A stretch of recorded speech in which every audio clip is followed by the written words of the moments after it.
Halo semuanya, Assalamualaikum warahmatullahi wabarakatuh. Jumpa lagi di channel aku, Biba Pradika. Jangan lupa di like ya, di komen dan di subscribe.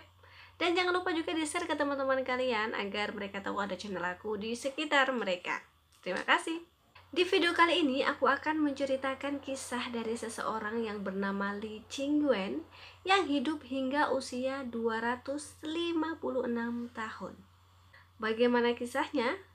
Yang sudah penasaran, langsung aja kita ke ceritanya.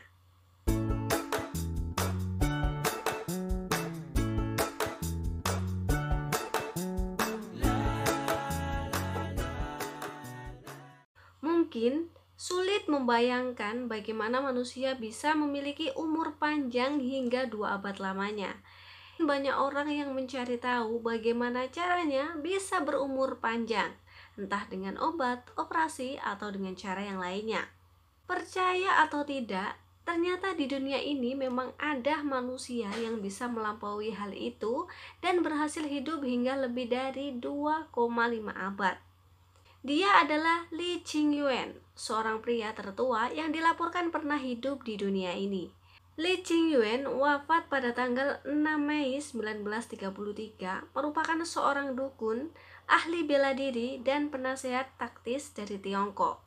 Li tinggal di provinsi Sichuan di Tiongkok. Pada saat usianya 10 tahun, Li sudah berkelana ke berbagai negara untuk mengumpulkan tanaman obat. Walaupun usianya sudah 200 tahun lebih, tetapi dalam pandangan orang-orang, Li kelihatan seperti seorang yang berusia 60-an. Menurut sebuah artikel dari New York Times tahun 1930, Wu Chungchie, seorang profesor dari Universitas Chengdu, mengatakan ada beberapa bukti yang mengatakan jika Li adalah manusia tertua di dunia.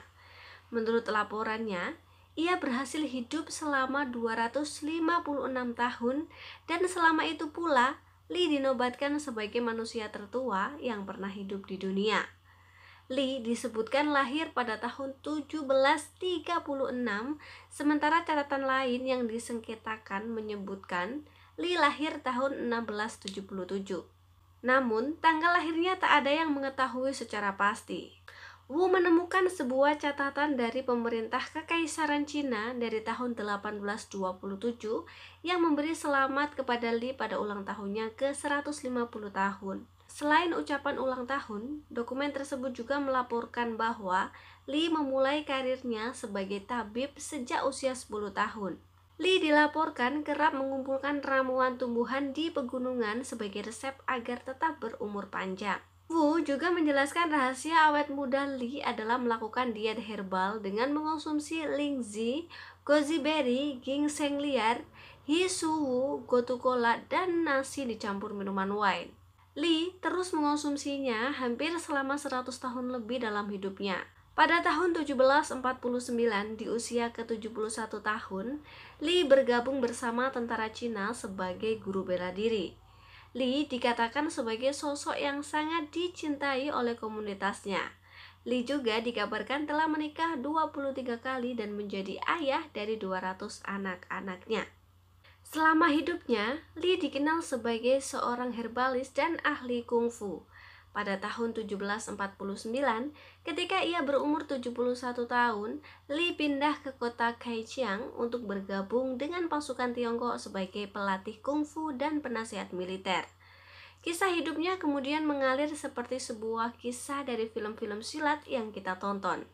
Salah seorang murid Li, yaitu Master Tai Chi yang bernama Da Liu, menceritakan kisah ini. Pada saat Li berusia 130 tahun, ia berjumpa dengan seorang petapa di sebuah gunung yang kemudian mengajarinya Qiulong Baguazhang atau 9 naga, 8 diagram telapak tangan, dan Qigong atau tenaga dalam dengan instruksi pernafasan khusus. Pergerakan dan cara mengkoordinasikannya dengan suara spesifik serta rekomendasi makanan. Murid Li mengatakan bahwa Li dapat memiliki umur panjang karena ia melakukan latihan-latihan setiap hari secara teratur, dengan benar dan dengan tulus selama 120 tahun. Sampai saat ini, Para praktisi Jiulong Baguazhang modern mengaku bahwa pengetahuan yang mereka peroleh berasal langsung dari Li. Hingga pada akhirnya ketika Li ditanya tentang rahasia kehidupannya yang panjang, ia menjelaskan, "Duduklah seperti kura-kura, berjalanlah seperti burung merpati, dan tidurlah seperti seekor anjing." Ini adalah kata-kata nasihat yang diberikan Li kepada Wu Peifu, seorang panglima perang yang ingin mengetahui rahasia agar dapat berumur panjang. Selain itu, Li mempertahankan ketenangan batin dan ketenangan pikiran yang dikombinasikan dengan teknik pernapasan. Pola diet makanan herbal juga memainkan peran besar agar tubuh Li tetap sehat. Cocok nih buat teman-teman semuanya yang pengen umurnya panjang. Jangan banyak pikiran, jangan stres-stres, karena kita adalah apa yang kita pikirkan. Ingat ya, sebenarnya pikiran yang aneh-aneh itu kadang hanya ada di pikiran kita saja. Padahal belum tentu terjadi dan menjadi kenyataan. Jadi nikmati hidupmu, karena setiap sesuatu yang kita pikirkan secara berlebihan itu tidak baik. Loh, kok jadi Maria Teguh? Lanjut. Pertanyaannya, apakah perkataan Li masuk akal? Rata-rata usia manusia sekitar 70-85 tahun. Masih dianggap masuk akal jika ada seseorang yang dapat bertahan hidup lebih dari 100 tahun. Namun, tak wajar rasanya jika ada seseorang yang mampu bertahan hidup dengan usia lebih dari 200 tahun.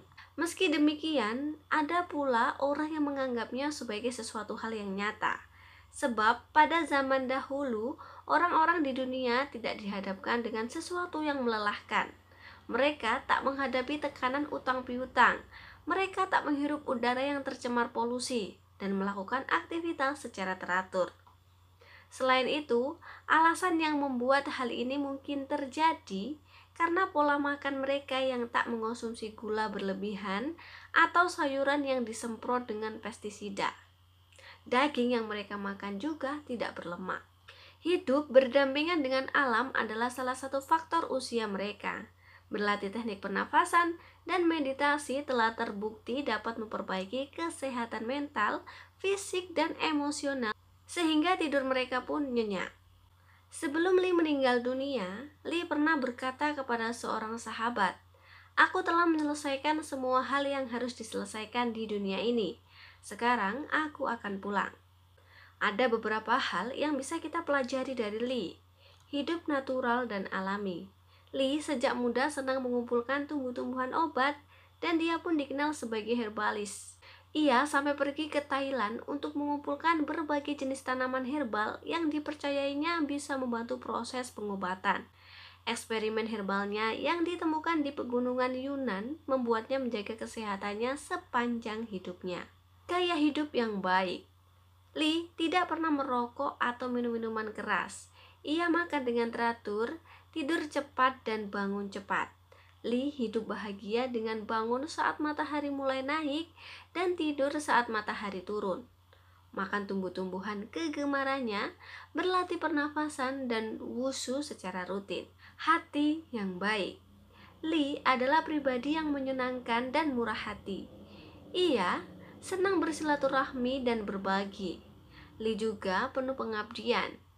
Li mengabdi dalam pasukan militer Jenderal Yu Chongqi.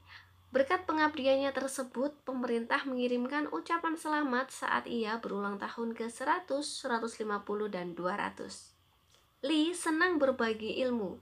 Ia banyak mengajarkan Qigong dan meditasi. Pada tahun 1926, Wu Peifu, penguasa Cina pada tahun 1917 sampai 1924, mengundang Li ke Beijing. Pada saat yang sama, Li memenuhi undangan Yin Shizhi, seorang penulis dan guru meditasi terkenal. Pada tahun 1908, Li dan muridnya yang bernama Yang Henshuang.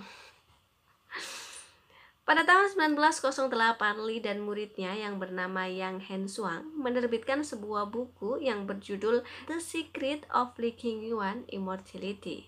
Kemudian, jiwa yang tenang. Li berkata bahwa kunci kesehatannya terletak pada jiwa yang tenang. Ia bisa duduk diam berjam-jam menutup mata dengan posisi yang sama. dengan tangan di pangkuannya. Ia berkata bahwa pikirannya yang selalu tenang membuatnya selalu sehat selama 1 abad. Keluarga yang baik.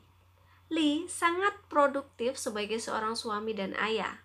Sepanjang hidupnya, ia pernah menikah dengan 23 istri dan mempunyai 200 anak. Pada tahun 1928, kisahnya ditulis di North China Daily News dan Shanghai Declaration News. Tahun 1929, The New York Times dan Times Magazine juga menulis mengenai Lee. Nah, kamu mau sehat seperti Lee? Mau berumur panjang dengan izin Tuhan? Kita bisa belajar dari Lee. Dengan pikirannya yang tenang, jiwanya yang tenang, keluarga yang baik, hati yang baik. Pokoknya apa yang kita jalani dalam kehidupan ini, sebisa mungkin kita harus berpikir positif agar semuanya dari dalam tubuh kita, di luar tubuh kita, lingkungan kita, semuanya ikut positif. Dan semoga bisa membuat kita selalu sehat dan berumur panjang. Amin. Semoga video kali ini bermanfaat. Kalau kamu ada penggalan kisah lain dari cerita Lee King Yuan, kamu bisa share di kolom komentar. Bisa juga beri kritik dan saran kalian agar channel ini menjadi lebih baik lagi. Terima kasih sudah menonton. Jangan lupa like, comment, dan subscribe, dan share ke teman-teman kamu agar mereka tahu ada channel aku di sekitar mereka. See you next video. Wassalamualaikum warahmatullahi wabarakatuh.